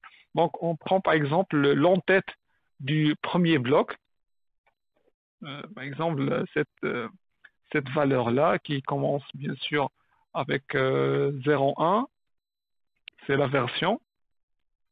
Et donc, bien sûr, normalement, quand on calcule, on ne prend pas le délimiteur parce que le délimiteur n'est pas considéré comme une partie de l'entête. Je ne sais pas si j'ai mentionné cette information. Normalement, ça, c'est juste un délimiteur qu'on utilise pour séparer les blocs. On peut mettre n'importe quelle valeur. Mais normalement, l'entête commence à partir de la version. Ça veut dire jusqu'ici. Ça, c'est l'entête. Et donc, on peut la prendre, la coller, par exemple, ici. On ne va pas trouver le même hash. Donc, c'est bizarre. Pourquoi? Parce que, comme j'ai dit, il y a des règles pour le calcul du hash. On hash toujours en utilisant SHA-256, mais on ne fait pas un hash à partir des valeurs qui sont stockées sur le bloc. Donc, ça, c'est un bout de code qui va résoudre ce petit souci de Little Endian. Donc, Ici, j'ai par exemple collé cette valeur de l'entête. Ok, donc si je compile ce code-là, j'aurai exactement cette valeur. Rappelez-vous bien, toujours le hash doit respecter le target, donc il doit commencer avec un certain nombre de zéros. Et donc, voici la valeur exacte, donc, qui est normalement stockée dans le deuxième bloc, comme j'ai dit, mais en respectant la notation Little Endian. Donc, si on compare les valeurs, donc on doit trouver exactement les mêmes valeurs. Donc, c'est exact. Donc, c'est E2, 6, 9. Donc, c'est exactement E2, 6. Juste comme j'ai dit, elle sera stockée normalement dans le bloc en utilisant ce format Little Endian et non pas le format reconnu intuitivement qui est Big Endian, qui respecte la valeur. Et donc, ça, c'est normalement le code, je l'ai partagé sur GitHub. Donc, bon, je peux partager avec vous le lien par la suite. Donc, rapidement, je ne sais pas, GitHub. Donc, vous pouvez le trouver sur mon profil, mais sinon, moi, je viens de committer je viens de committer, donc c'est ça, block hash calculator. Donc normalement, vous pouvez trouver le code ici. Donc c'est exactement ça, c'est l'URL pour y accéder. Donc code créer je sais pas si vous avez connaissance en C#, c'est quelque chose de très très simple à utiliser. Créer un nouveau projet en Visual Studio. Donc vous pouvez choisir un projet bien sûr type console. Et vous allez coller bien sûr le bout de code que j'ai partagé avec vous pour bien sûr trouver et trouver la valeur que j'ai trouvée. Et sinon, l'utiliser pour d'autres, par exemple, calculer le hash, plutôt le hash d'autres blocs, par exemple le deuxième, troisième, juste de jouer avec et même, pourquoi pas, de transformer ce code en autre langage, Python ou JavaScript ou n'importe quel. Déjà, pas, juste entre parenthèses, ces codes-là, ils sont disponibles sur Internet, donc vous pouvez les trouver, c'est quelque chose de très facile à utiliser. Donc, tout à l'heure, j'étais normalement en train de runner le code, le projet, donc c'était en exécution. Normalement, je devais l'arrêter. On crée ici un projet, donc template. Normalement, ça c'est console. Donc, ça ne nécessite pas une connaissance vraiment en .NET ou quelque chose. Donc, code hash, c'est quelque chose bon, de choisir n'importe quoi. Et donc, après, une fois j'ai le projet qui va s'annoncer, ça ne nécessite pas d'informations, donc je peux coller, bon, normalement, je dois avoir le nom de la classe. Bon, on va coller le code, on va exécuter, et donc ça va se lancer et on aura le résultat souhaité. Bon, le code il est très simple, il ne demande pas de données, c'est-à-dire c'est encodé, je mets l'entête dans le code lui-même. Mais normalement, ça doit être plus clean, plus élégant, ça doit être un programme qui demande normalement le bloc, etc. Bon, ça c'était juste pour vous montrer qu'on peut nous jouer avec la blockchain, ouvrir les blocs, les lire, créer des programmes qui peuvent lire les informations qui sont dedans, etc., etc. C'est quelque chose de vraiment très, toujours très souhaité pour quelqu'un qui veut commencer dans le monde blockchain et qui veut comprendre parce que en jouant avec, on peut acquérir les connaissances qui sont nécessaires. Pourquoi? Parce qu'on va se bloquer à un moment donné et donc on peut soit contacter quelqu'un, vous êtes bien sûr la bienvenue. Sinon, vous pouvez rejoindre, lire bien sûr le Wikipédia de Google ou chercher sur, il y a des forums qui sont bien sûr le Stack Exchange de Bitcoin ou d'autres blockchains qui sont bien sûr des sources à visiter pour avoir les informations concernant vos requêtes. Donc, on a presque terminé la partie lecture ou plutôt découverte de la structure du bloc Bitcoin. J'ai évité de parler de la structure des transactions parce que ça va nécessiter, ça va engendrer un nouveau niveau de complexité. Donc, j'aimerais tout d'abord, à ce niveau-là, juste vous initier avant comment les données sont stockées, comment on peut lire les blocs, comment ils sont interconnectés, comment on a ce chaînage entre les blocs, ce chaînage dans le bloc lui-même, voir qu'il y a une structure, etc. Ne pas accumuler un nouveau niveau de complexité parce que les transactions dans Bitcoin, c'est pas des transactions très simples avec juste from to avec un solde, mais il y a plutôt des choses qu'on verra par la suite, des scripts, des informations qui sont un peu plus complexes à digérer du premier coup. Donc on va laisser ça pour un deuxième TP ou un hands-on pour lequel on va décortiquer ces transactions et voir qu'est-ce qu'il y a dedans. Mais à ce niveau-là, on doit juste se rappeler qu'un bloc, c'est deux entités, c'est un header avec un corps et il y a une liaison avec un Merkle root. Et donc, et vous pouvez imaginer que ce header-là, il est inséré dans le bloc suivant. Bien sûr, il n'est pas inséré comme il est, mais inséré via le hash. C'est comme si on link pas, on lit pas juste les blocs, mais on lit aussi les transactions. Le bloc suivant, il est lié au bloc précédent, mais rappelez-vous, il y a toujours le Merkle root. Ça veut dire c'est comme si le bloc il est lié aussi aux transactions. C'est-à-dire ces transactions-là, ils dépendent aussi du bloc suivant. Et donc, c'est vraiment deux niveaux de chaînage pour assurer une intégrité maximale pour le système. Donc, normalement, on a presque, comme j'ai dit, terminé cette partie concernant la visite. Donc, pour exécuter des commandes sur le client Bitcoin, donc c'est une fonctionnalité qui est offerte par différents clients. Donc, nous, on utilise Bitcoin Core. On va utiliser l'ensemble des commandes qui sont offertes par ce client.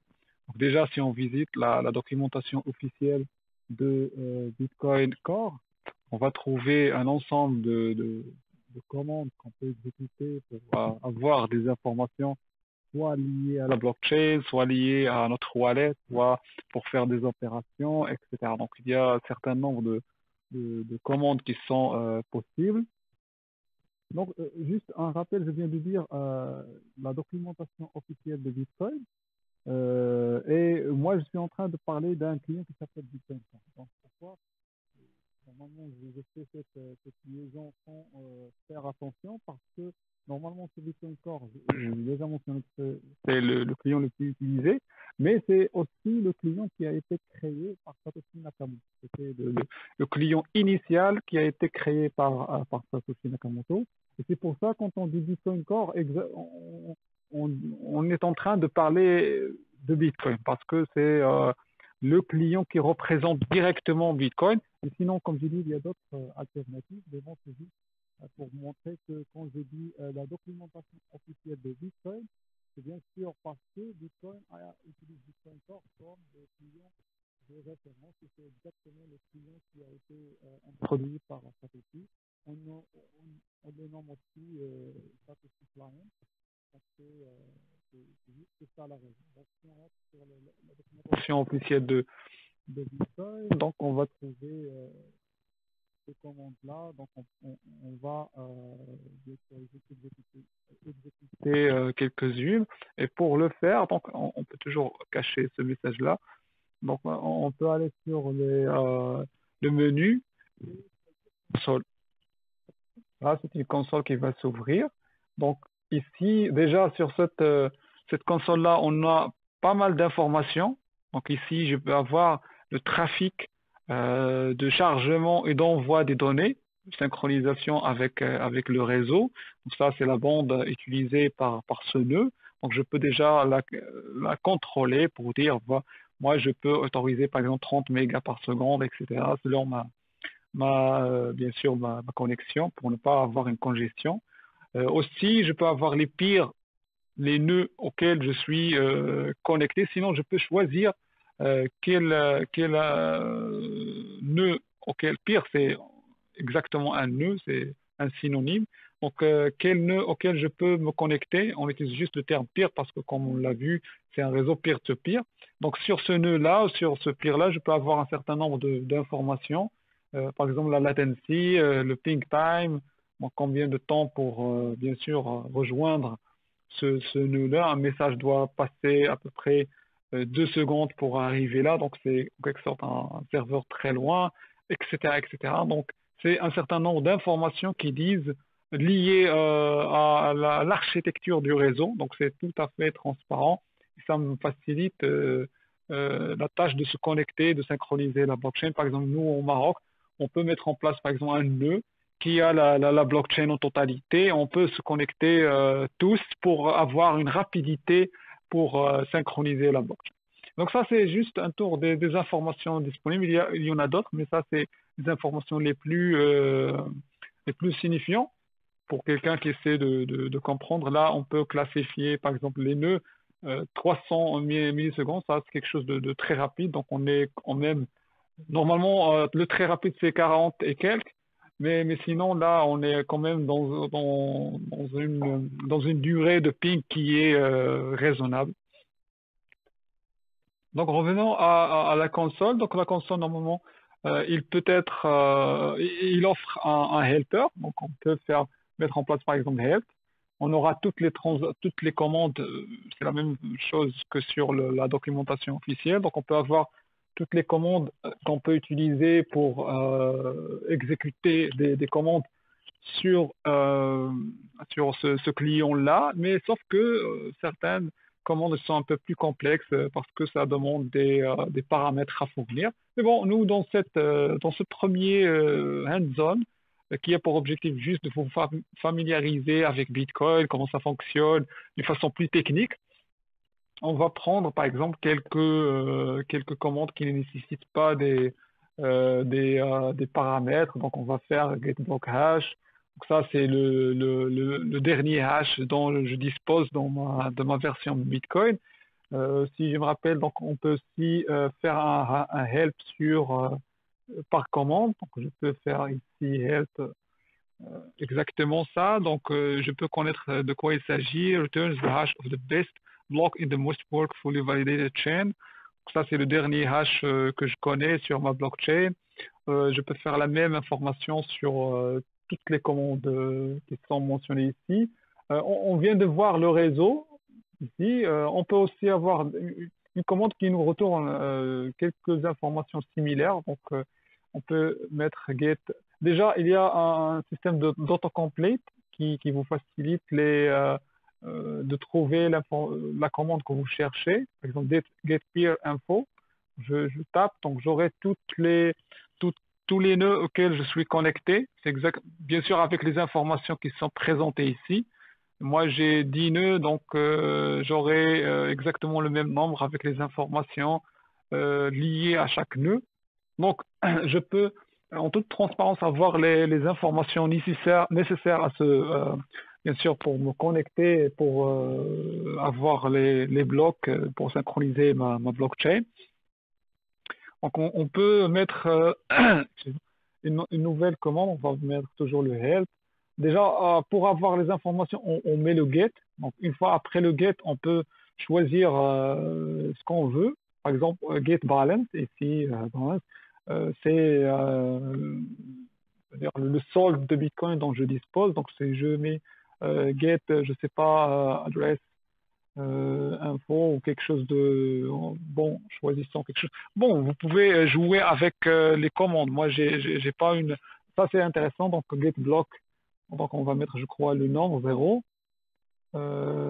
Block must be. Ok, ça nécessite, je crois, un hash. Donc, on aura besoin d'avoir le hash en premier. Donc, get block hash du bloc 0. Je ne sais pas si ça s'affiche. Donc, je vais minimiser un petit peu. Ok, comme ça, donc, parce que je suis en train de... Bon, ça, c'est plus visible. Donc, get block hash 0, ça veut dire quoi? Bon, déjà, on peut faire le help. Faisons les choses d'une façon professionnelle. Donc, help get block hash. Ça va me retourner le hash du bloc, bien sûr, dans le height, the height is provided. Ça veut dire l'auteur. Donc l'auteur, normalement, qu'on l'a vu, c'est le numéro du bloc dans l'ordre. Ça veut dire le premier bloc, il a comme height, comme auteur le numéro 0. Le deuxième, il a 1 et ainsi de suite. Donc on veut avoir le hash du premier bloc. Qu'est-ce qu'on va faire? Donc get bloc H0, donc on aura ce H-là. Et rappelez-vous bien, ce E2, 6F, c'était exactement le même qu'on venait de voir. C'est-à-dire, au lieu de chercher sur le bloc, donc on peut trouver facilement le H, par exemple, du premier bloc, du deuxième, ici, par exemple, voici le deuxième, ainsi de suite. Et donc, c'est tout à fait facile à trouver. Une fois qu'on trouve le hash, on peut trouver le bloc en entier, get block. OK, donc on a ça, copier ce hash en entier. Donc, on va le mettre ici. Et donc, voici, voilà. On aura le hash, les confirmations, si vous vous rappelez bien ça, on l'a trouvé. Rappelez-vous bien sur l'explorateur. Exactement, c'est ça le terme, le chiffre. Et ça, comme je vous dis, c'est le nombre de blocs qui viennent après. Pourquoi on utilise le terme confirmation? Parce que c'est très important, parce que il est très difficile de renverser les premiers blocs quand on l'a vu. Pourquoi? Parce que quelqu'un qui va renverser le premier bloc, il doit renverser tous les blocs qui viennent après. Et on considère ainsi les blocs qui viennent après un certain bloc comme des confirmations, comme des protections. Donc, quelqu'un qui veut renverser le bloc 0, il doit renverser 660 000 blocs. Et chaque bloc, ça coûte des milliers de dollars pour le générer. Donc, vous pouvez voir que c'est énormément difficile. Donc, il n'y a personne qui peut pirater, par exemple, les coins de M. Satoshi, même s'il vaut actuellement son compte, il vaut des milliards de dollars. Donc, ça c'est la valeur. Donc, d'autres valeurs, c'est la size. Bien sûr, c'est la taille exactement ça. C'est la taille en bytes, en octets, bien sûr en français. Le height, qu'on l'a vu, c'est height 0. Le weight du bloc. Donc, bon, c'est quelque chose en liaison avec le size. La version des protocoles, etc. Le Merkle Root qu'on a vu. Et la transaction. Vous vous rappelez bien, j'ai dit tout à l'heure qu'on a une seule transaction. Même si on a une seule transaction, on a son Merkle Root. Et bien sûr, vous l'avez deviné, c'est un arbre avec une seule branche. La branche est égale au root. Et donc, le même root égale au hash de la transaction. L'identifiant de la transaction, c'est son hash. Et l'identifiant d'un bloc, c'est le hash de son header. Rappelez-vous bien de ce concept-là. Et bien sûr, le Merkle Root, dans ce cas, on a une seule transaction. Donc, elle est égale à l'identifiant de la transaction elle-même. Et nous, on peut prendre cet identifiant-là, qui est bien sûr le hash de la transaction elle-même, et le chercher sur, par exemple, ici, sur l'explorateur. Donc, on va mettre ici, déjà, l'explorateur, il peut chercher un bloc, une transaction, n'importe quelle valeur. Donc, on va taper, OK, chercher cette transaction. Test transaction. OK, donc sinon, on va faire les choses d'une autre façon. OK, voici la transaction. Donc, c'était en 2009 avec toutes les informations qui sont liées. Donc, c'est exactement ça, l'identifiant de cette transaction qui a été générée par Satoshi Nakamoto en 2009 et qui porte plutôt 50 bitcoins comme reward, comme récompense à Monsieur Satoshi Nakamoto. Et donc, comme j'ai dit, on peut bien sûr exécuter pas mal de commandes. Ça, c'est le timestamp qu'on a vu, la difficulté, l'annonce, le word qui a été consommé, bien sûr, le next block hash, bien sûr, parce que ici, on connaît normalement, bien sûr, ça, le client, il connaît les hashes. C'est juste une information retournée, non pas du premier bloc, mais retournée par le client pour vous dire, voilà, vous pouvez aussi chercher le deuxième bloc, voici son hash, et ainsi de suite. Donc, on peut faire la même opération. On peut bien sûr faire des opérations liées au wallet. Donc, je peux par exemple créer une adresse au lieu de la créer par exemple en utilisant bien sûr le client. Ce qui est fun, ce qui est vraiment très amusant à faire, c'est quand on peut, par exemple, je sais pas, tester notre chance. On peut prendre cette adresse parce que nous, on la contrôle, mais il se peut, avec une probabilité presque zéro, que quelqu'un d'autre ait la même clé privée. Et donc, si, par exemple, je cherche dans l'explorateur et je trouve des bitcoins qui appartiennent à cette adresse-là, je peux les avoir parce ils seront mes bitcoins parce que je pourrais les contrôler avec ma clé privée.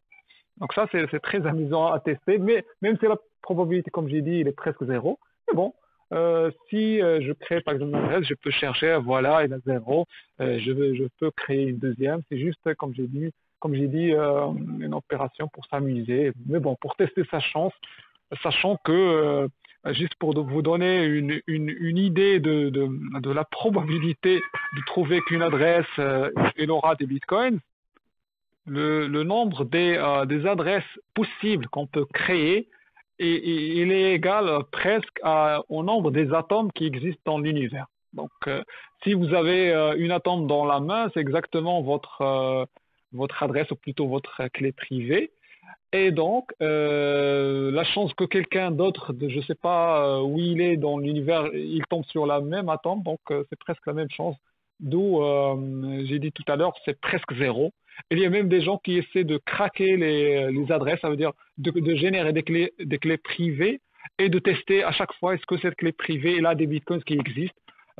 Bien sûr, c'est du vol parce que si vous trouvez des bitcoins sur une adresse donnée, euh, il y a un autre propriétaire, mais c'est juste pour, comme j'ai dit, tester sa chance et voir si on est si chanceux que ça pour trouver une adresse, pour générer une adresse qui a des bitcoins qui existent. Et même il y a des gens qui essaient de craquer le bitcoin, le compte de Satoshi Nakamoto, juste à titre, bien sûr, comme j'ai dit, de test. Il génère des adresses et il compare est-ce que c'est l'adresse de Satoshi Nakamoto ou non. Parce que comme j'ai dit, celui qui détient la clé privée qui a généré cette adresse, il peut contrôler tous les coins qui appartiennent à cette adresse-là. Parce que comme on le verra par la suite, ils ne connaissent pas la clé privée qui peut les signer. Donc s'il y a des fonds au nom d'une adresse donnée, donc ils ne seront déplacés qu'en utilisant la clé privée qui a été utilisée pour générer cette adresse. Donc les gens, les validateurs, ils vont voir qu'il y a une commande qui demande de déplacer les fonds vers une adresse, une opération de transfert. Qu'est-ce qu'ils vont faire? Ils vont comparer l'adresse qui détient les fonds, bien sûr, cryptographiquement, ils vont la comparer avec la signature qui existe sur la transaction. Et donc, s'il y a un lien cryptographique, ils vont faire le transfert, sinon ils vont refuser. Et donc, la seule protection, c'est que votre clé privée ne soit pas dupliquée chez quelqu'un d'autre ou que cette personne prend votre clé privée. Donc, ça, on le verra par la suite, mais juste, j'ai voulu introduire le concept pour vous dire que les transactions sur Bitcoin, elles sont contrôlées qu'avec la clé privée et c'est vraiment l'outil et la clé ultime pour faire les transferts. Donc, on ne connaît pas la personne, on ne connaît rien, on connaît que les signatures utilisées sur les transactions qu'on voit. Et donc, comme j'ai dit, on peut, comme j'ai dit, plutôt voir plusieurs commandes pour, je sais pas, les toilettes, n'importe quel. Ça, c'est on a crypté le wallet avec un mot de passe ou une passphrase, une phrase qui est utilisée pour crypter le wallet. C'est ça, comme j'ai dit, le fichier date qu'on a vu tout à l'heure, normalement ici, dans Wallet, il est crypté en utilisant une passphrase ou plutôt un mot de passe. Ça, c'est pour ajouter un niveau de sécurité supplémentaire pour protéger les clés parce que si je veux prendre les clés, ces clés-là et utiliser sur une autre machine, il suffit bien sûr de les coller, le copier-coller sur l'autre machine, mais une fois que je lance le client, il va me demander le mot de passe. Et donc, ce client-là ne me demande pas le mot de passe parce qu'il le connaît, mais une autre instance va me demander le mot de passe. Si je ne connais pas le mot de passe, je ne pourrai jamais signer les transactions, donc je serai bloqué. Donc, à ce niveau-là, on a vu pas mal de choses. On a vu la structure du bloc, on a vu on a exécuté quelques commandes, mais ça reste limité. Pourquoi? Parce que on est en train d'agir sur la blockchain publique de Bitcoin. Et bien sûr, nous, on dispose pas de Bitcoin réel pour faire les tests, pour envoyer les transactions, les recevoir, envoyer des messages parce que ça coûte de l'argent. Et donc, c'est pas quelque chose d'accessible pour les étudiants. Donc, dans une autre étape, dans un autre, c'est-à-dire le hands-on prochain, on va utiliser plutôt ce qu'on appelle les testnets.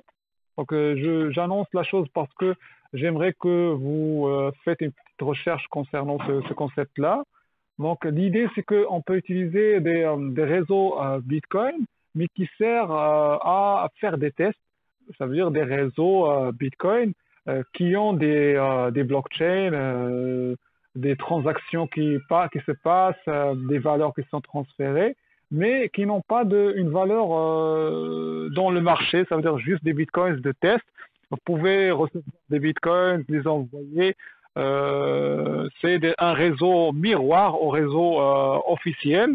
C'est comme si, par exemple, moi, je veux développer une application web. Donc, au lieu de travailler directement sur Internet, donc je vais installer un réseau local ou utiliser localhost sur ma propre machine.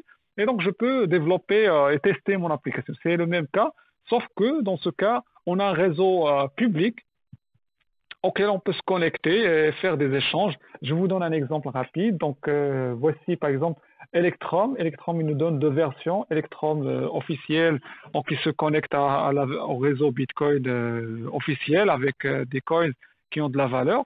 Mais aussi Electrum Testnet qui se connecte au deuxième réseau miroir, qui est un réseau, comme j'ai dit, public. Et donc, je peux ouvrir par exemple Electrum Testnet et je peux demander des bitcoins, comme j'ai dit, de test. Ok, donc rapidement. Donc ça, c'est voici le message. You are in testnet mode. Testnet coins are worthless, c'est-à-dire ils n'ont pas de valeur. C'est juste testnet is separate from the main Bitcoin network. Comme j'ai dit, c'est un réseau, it is used for testing, c'est-à-dire un réseau utilisé juste pour des fins de test. Par exemple, dans mon cas, j'ai déjà demandé des bitcoins. Je vais vous montrer comment. Donc, voici ma première transaction. Je l'ai reçu sur mon adresse. Voici quelques informations, la date, etc., les confirmations, la valeur, un millinième de BTC. Et donc, comment on va le recevoir? Donc, rapidement. Donc, la première chose, c'est générer une nouvelle adresse. Voici ma nouvelle adresse. Ok, donc je vais aller sur Internet chercher Bitcoin, testnet, faucet. Ok, donc rapidement. J'aurai quelques sites web qui offrent cette fonctionnalité de faucet pour générer des coins gratuitement, des bitcoins de test que je peux recevoir, que je peux envoyer à mes camarades, à tout le monde, même bon, pour tester toutes les fonctionnalités, donc ça prend un peu de temps. Par exemple, voici un faucet, donc bien sûr il y a plusieurs sur Google, donc je peux par exemple utiliser celui-ci, celui-là, demander des bitcoins de test gratuitement, donc voici mon adresse. Donc je vais attendre un valide spam. Ok, donc ça c'est site, adresse. Bon, je dois remplir le formulaire. Pas pourquoi ça marche pas, mais bon, ça, ce faucet-là, il fonctionne apparemment. Donc, euh, voici mon adresse. Donc, il me confirme qu'il a envoyé une transaction. Donc, je dois avoir normalement la transaction ici. La voici. Donc, comme j'ai dit, on peut utiliser toujours un explorateur, mais un explorateur cette fois de testnet. Donc, Bitcoin testnet Explorer pour, comme j'ai dit, vérifier si j'ai reçu, bien sûr, on aura toujours le même message. This is an alternative Bitcoin blockchain qui est utilisé par les développeurs juste pour tester. Donc, voici mon adresse. Normalement, j'attends, voici la transaction que je viens de demander et que ce faucet m'a envoyé. Et donc, si je prends Electrum, je crois que je dois avoir, ouais, elle est en train d'être confirmée. Unconfirmed, c'est le même message. Donc, on est en train, là, je suis en train d'attendre que ma transaction euh, soit sélectionnée par un validateur et mise dans le bloc. Donc, les transactions ne sont pas validées directement, mais on doit toujours attendre qu'un validateur prend la transaction, il la valide. Donc, c'est pas un système synchronisé à 100%, mais c'est asynchrone. Mais c'est plus rapide que les autres systèmes de paiement. Et ce testnet, il est plus long parce que les gens, c'est juste des volontaires qui supportent ce réseau-là. Il n'y a pas d'intérêt, donc les gens mettent leur serveur juste pour aider les développeurs. Donc normalement, je dois avoir une confirmation. Vous pouvez faire le test. Comme j'ai dit, les faucets, ça existe beaucoup il y en a beaucoup sur Internet. Il suffit de chercher sur Google. Et ça, c'est un système qu'on va utiliser dans les prochains hands-on. Il y a aussi un troisième mode, mais c'est un mode qui demande un peu de configuration. Donc, je vous invite à faire de la recherche concernant le Reg Test. Et ça, c'est exactement le cas de localhost, ça veut dire un système en local de ma machine. Donc, je peux, moi, jouer le rôle de l'expéditeur, en même temps jouer le rôle du validateur. Donc, je peux monter un système, un réseau Bitcoin dans une seule machine. Donc ça, jusqu'à ce niveau-là, on a terminé ce premier hands-on, cette séance concernant cette introduction pratique au Bitcoin et à la blockchain en général. Et dans une deuxième séance, on va continuer bien sûr, on va introduire quelques concepts théoriques concernant la structure des transactions, comment le hachage fonctionne, comment le Bitcoin il opère d'une façon plus détaillée. Et on va aussi reprendre un deuxième hands-on pour pousser davantage et renforcer davantage vos connaissances. Donc, à la prochaine.